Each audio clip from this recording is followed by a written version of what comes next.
అది ఆయన రాజకీయ ప్రత్యర్థులకు ఒక అస్త్రం. ఆ నేతను ఇరకాటంలో పెట్టాలనుకున్నప్పుడల్లా ఆ అస్త్రాన్ని ప్రత్యర్థులు తెరపైకి తీసుకొస్తారు. ఇప్పటి వరకు ప్రత్యర్థుల అస్త్రాలను ఆ సీనియర్ నేత సమర్థవంతంగా తిప్పికొట్టగలిగారు. కానీ ఈసారి మాత్రం ఆయన పప్పులు ఉడకవు అని ప్రత్యర్థులు అంటున్నారట. అయితే నీతి నిజాయితీలే తనకు శ్రీరామ రక్ష అని కౌంటర్ ఇస్తున్నారట ఆ సీనియర్ నేత. ఇప్పటిదాకా అనేక వివాదాలకు కేంద్ర బిందువుగా మారిన ఆ సంస్థపై ఈసారి ఎలాంటి అంశాలు తెర మీదకు వస్తాయా అని ఆ ఉమ్మడి జిల్లాలోని రాజకీయ వర్గాలు ఉత్కంఠగా ఎదురుచూస్తున్నాయట. ఇంతకీ ఎవరా సీనియర్ లీడర్, ఏంటా సంస్థ?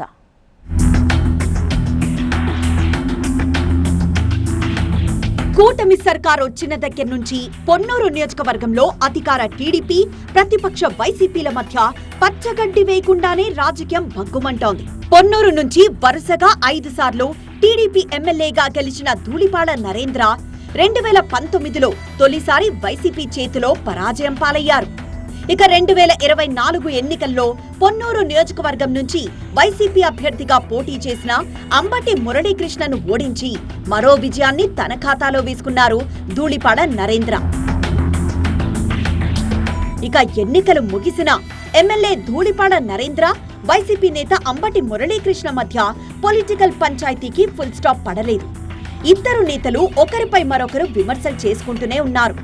వైసీపీ అధికారంలో ఉన్నప్పుడు అనుమతులు లేకుండా గ్రీన్ గ్రేస్ పేరుతో అంబటి మురళి అపార్ట్మెంట్స్ నిర్మాణం చేపట్టారని ఎమ్మెల్యే ధూళిపాడ ఆరోపించారు. దానికి సంబంధించి కొన్ని ఆధారాలు చూపించి కొన్నాళ్ల పాటు నిర్మాణాన్ని నిలిపివేయించారు. దీంతో అంబటి మురళి కోర్టును ఆశ్రయించి నిర్మాణాలు కొనసాగేలా అనుమతులు పొందగలిగారు. దీంతో ఇద్దరి మధ్య వివాదం మరింత రాజుకుందట. ఇక మొక్కజొన్న కొనుగోళ్ల పేరుతో ఎమ్మెల్యే ధూళిపాడ నరేంద్ర రైతులను మోసం చేస్తున్నారంటూ మురళి ఘాటుగా ఆరోపణలు, విమర్శలు గుప్పించారు. సంగం డైరీ సంస్థకు అనుబంధంగా ఉన్న దాణా కంపెనీ పేరుతో మద్దతు ధర కంటే తక్కువకే రైతుల దగ్గర నుంచి మొక్కజొన్నను ధూళిపాడ కొనుగోలు చేశారని మురళి ఆరోపించారు. మద్దతు ధరకు మొక్కజొన్న కొనుగోలు చేయాలంటూ ఆందోళనలు చేశారు. సంగం డైరీ రైతుల సంస్థ అని, దానికోసం మార్కెట్లో ఎప్పటి నుంచో మొక్కజొన్న కొనుగోలు చేస్తున్నామని మురళికి ధూళిపాడ కౌంటర్ ఇచ్చారు. అంబటి మురళీనే తన అనుచరుల చేత మొక్కజొన్నను తక్కువ రేటుకు కొనుగోలు చేయించారని ధూళిపాడ ప్రత్యారోపణలు చేశారు.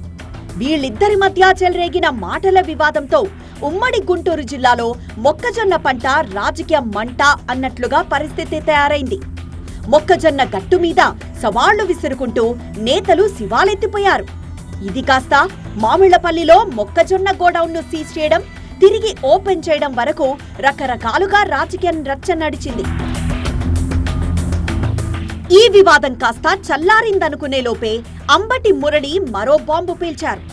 మరోసారి సంగం డైరీ అస్త్రాన్ని బయటికి తీసి ధూళిపాడ నరేంద్రపై ప్రయోగించారు. సంగం డైరీలో మనీ లాండరింగ్ జరుగుతోందని అంబటి మురళి ఆరోపించారు. దీనిపై సిబిఐ, ఈడీ చేత విచారణ జరిపించాలని ఆయన డిమాండ్ చేశారు. అంబటి మురళి చేసిన ఈ వ్యాఖ్యలు ఉమ్మడి గుంటూరు జిల్లాలో తీవ్ర కలకలం రేపాయి. గతంలో కాంగ్రెస్ సమయంలోనూ, ఆ తర్వాత వైసీపీ అధికారంలో ఉన్నప్పుడు కూడా ధూళిపాడ నేతృత్వంలోని సంగం డైరీపై అప్పటి ప్రభుత్వాలు ప్రత్యేక దృష్టి పెట్టాయి.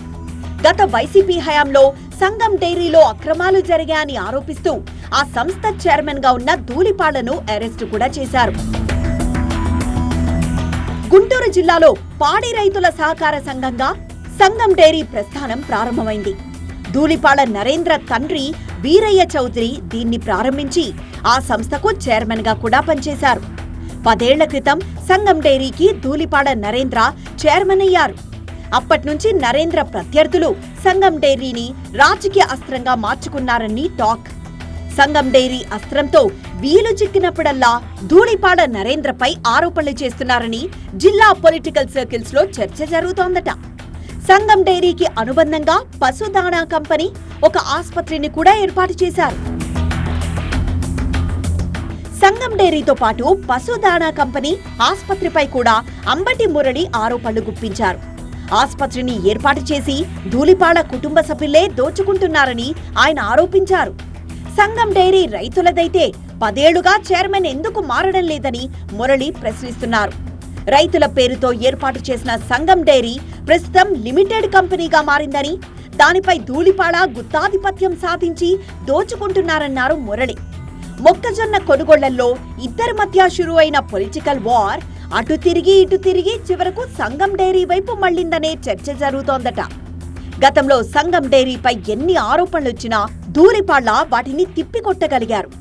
ఈసారి అంబటి మురళి అస్త్రాలను నరేంద్ర ఎలా ఎదుర్కొంటారా అని పొన్నూరు రాజకీయ వర్గాలు ఆసక్తిగా ఎదురుచూస్తున్నాయి.